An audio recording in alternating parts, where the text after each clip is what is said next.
China's One Belt, One Road initiative could be the most ambitious infrastructure plan in history. It's designed to reconnect places along China's ancient Silk Road trade route, and way beyond.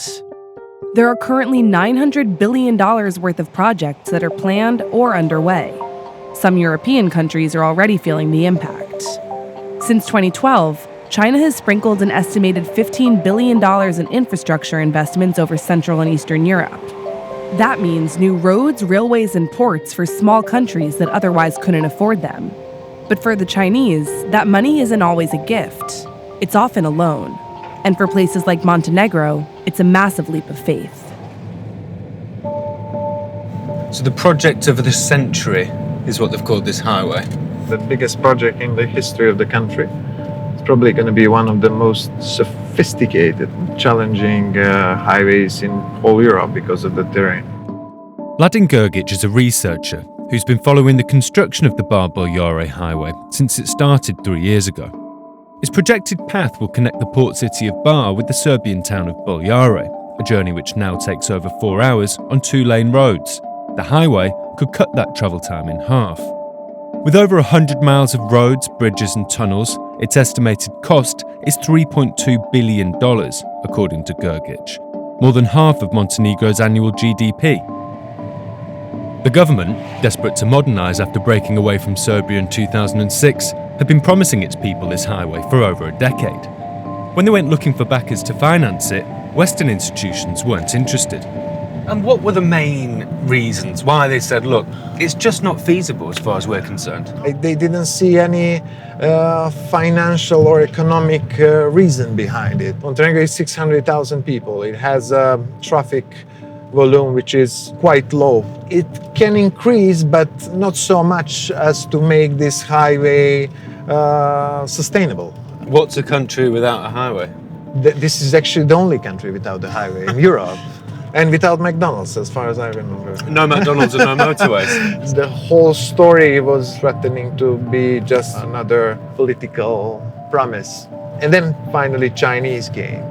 And so what's that? That's the part of the section of the highway that is being built by the Chinese company.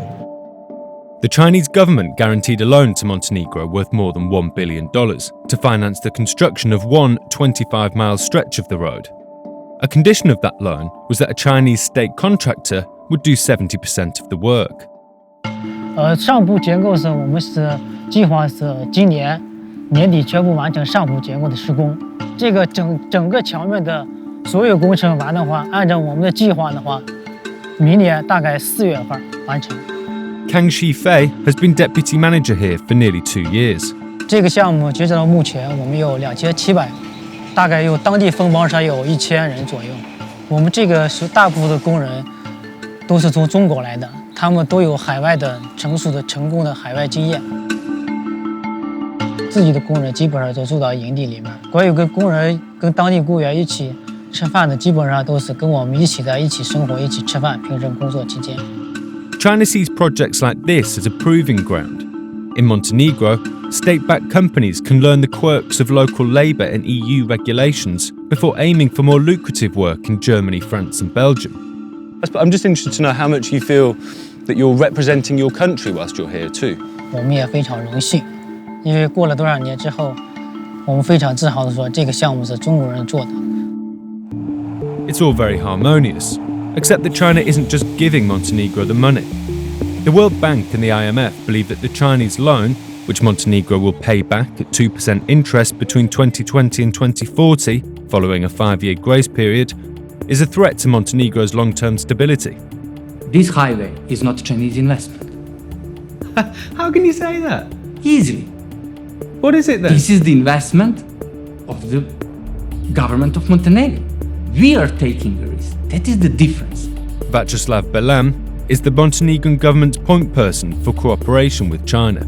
Tell me about the thought behind taking such an enormous loan from the Chinese bank. I already told you, you have to pay for something. And is it necessary to explain why we are building a highway in 21st century? The World Bank has made an assessment that as a result of taking this loan, public debt as a share of GDP will rise above 80%. We are still have enough air to breathe. But we are aware that if we are going further with the credit loans, with the state guarantees, that can be a problem. But up to now, we are aware of the risk, but we are not in a dangerous position. We want to raise our export. We want to become a member of EU. You cannot do it if you are not connected, well connected with the world. The risk, of course, is that Montenegro won't be able to pay back the loan. And the terms of Montenegro's deal stipulate that in the event of default, China can even seize parts of Montenegro's territory.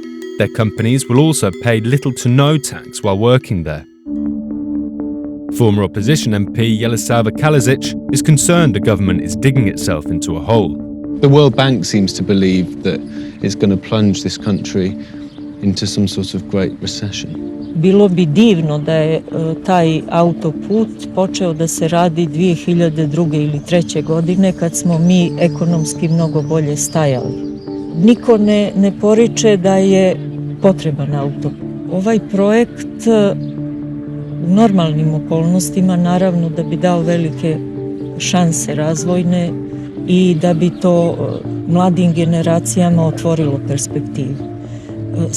Sada je obrnuto, jer je Crna Gora u opasnosti da bankrotira.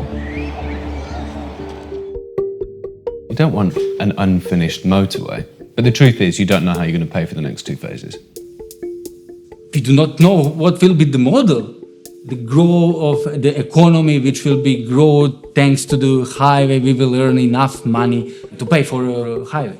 The only way to avoid is risk, do nothing. You have to take a risk. You have to be creative, innovative. That is what we are doing.